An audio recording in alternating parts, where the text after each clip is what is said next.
When North Korea, which was a communist country, invaded South Korea, a democratic country, the U.S. came to the aid of its ally. Young American men were either drafted or enlisted into the U.S. military branches to help fight the war. Two homeopath men, Mr. Pete Cooley and Mr. Tom Langston, joined the conflict.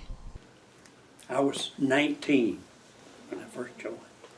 I just wanted to work with airplanes. I was excited about working with airplanes, and that's the main reason I volunteered. Well, I was in school until 1949, after which I started at Clemson College and was there for 1 year, and then I went into textiles for that summer, and after that I was drafted into the Army. These country boys were sent to basic training to learn to become soldiers. It was rough, it was tough. We would start out early in the mornings, about 5 o'clock for reveille, and of course that you had to have everything spit shined, your shoes had to be clean, every button had to be buttoned on your uniform. You had to be standing tall, as we say, and that's when reveille, that's when the bugle blew for us to get up. We had 3 minutes to get out there and be ready.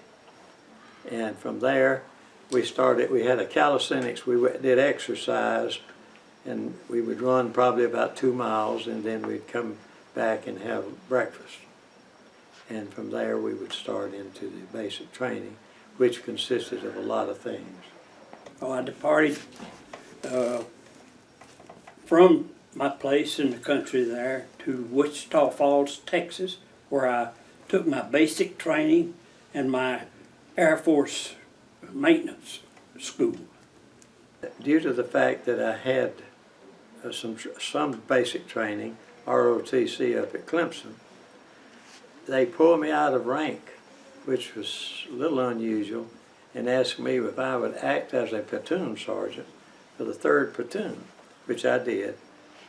And we did everything from teaching everyone how to use a rifle, how to throw hand grenades, how to be self-sufficient, take care of yourself, how to really understand what it was like to be in all kinds of weather.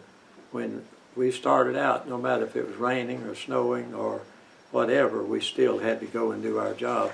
You had a poncho or rain jacket you put in your belt, and you took it with you at all times. You had to be prepared for anything that might happen during that day. Sometimes we would have a 90-pound pack on our back, and we'd go out into the field and stay maybe 3 or 4 or 5 days. It's called bivouac. That's the name of what they call that. And you have to just learn how to survive in the elements for a while. So it's a pretty tough program, that basic training. After their training, they were sent overseas to fight in South Korea. Since Mr. Langston was in the Army, he was put on the front lines. Mr. Cooley was stationed on an Air Force base to support bombing raids. We try not to hurt the civilians. And what they're doing, and I used to be involved in this, we would practice. If we were going to hit a place, we would drop leaflets and for the civilians so they could get out of the way. But we didn't want to kill anybody but the bad guys. Mr. Cooley helped keep the planes flying to drop bombs on the enemy. My job was aircraft maintenance. We worked on the airplanes. It's a fighter and a bomber. Mr. Langston fought with an artillery unit. We would go into the Korean and American Army, and a lot of them had these big guns. And you would have a forward observer in an airplane or either standing on top of a mountain. And he would tell you where the enemy was. And they'd say, I want you to drop one at such and such many feet, and they'd tell you what altitude and so forth. And you'd give a fire command, and there's 18 guns. And when the shell would hit, it would explode and maybe cover an area of about a half an acre or an acre of land. And everything there would be almost demolished. While in Korea, both men kept special items with them at all times. Joined the Masons. when I was 21 years old, just before I went in the Army. And my mother bought this ring for me, cost $30, and she sent it to me in Korea. I've worn it ever since. I had an acorn out of the yard where I grew up that I kept with me all the time. After 3 years of fighting, the Army signed a ceasefire and agreement to end hostilities. We had a number of these big shells are brass, solid brass coating, and we didn't want to have a lot of them left. And we felt like the truce was for real. We'd heard there was going to be a truce signed 2 or 3 times, but this time we knew it was for real. And we fired off a bunch of those to get rid of them. After years of fighting, these two men were excited to return home. We got on the plane just before daylight that morning, and we were so proud to be home.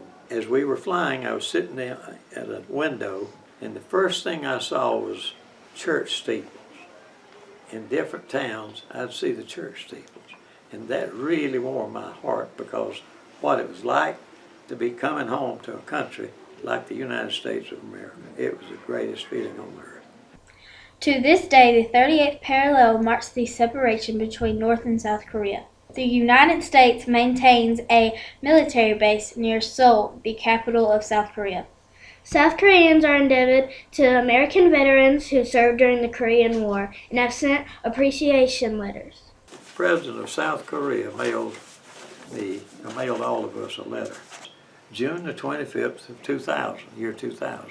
He said, "Dear veteran, on the occasion of the 50th anniversary of the outbreak of the Korean War, I would like to offer you my deepest gratitude for your noble contribution to the efforts to safeguard the Republic of Korea and uphold liberal democracy around the world.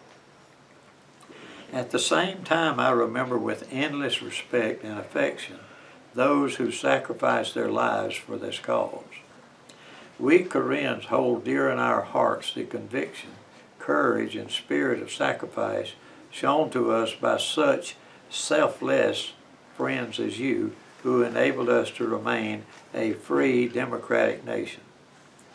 The ideals of democracy for which you were willing to sacrifice your all 50 years ago have become universal values in this new century and millennium. Half a century after the Korean War, we honor you and reaffirm our friendship, which helped to forge the blood alliance between our two countries. And we resolve once again to work with all friendly nations for the good of humankind and peace in the world. I thank you once again for your noble sacrifice and pray for your health and happiness. Sincerely yours, Kim Da-jung, President of the Republic of Korea." Although these patriots fought to preserve democracy in South Korea, they still have mixed emotions about war. I despise war. I just do not like it at all. This is a saying by soldiers mostly. You can win a victory in a war, but no one wins. Everybody loses in a war. We went in to protect people, and that's what good old America's for. We fight them over there to keep them from coming here. It's like the same thing with the ISIS now. We're trying to keep them there, and that's why we send our soldiers and all of them over there. War is just devastating. But if we will just remember what a sacrifice people had to give for our freedoms, it makes you appreciate what we have. I'm proud to be an American. I wouldn't want it anywhere else. And I honor that flag, and it just tickles me to salute it.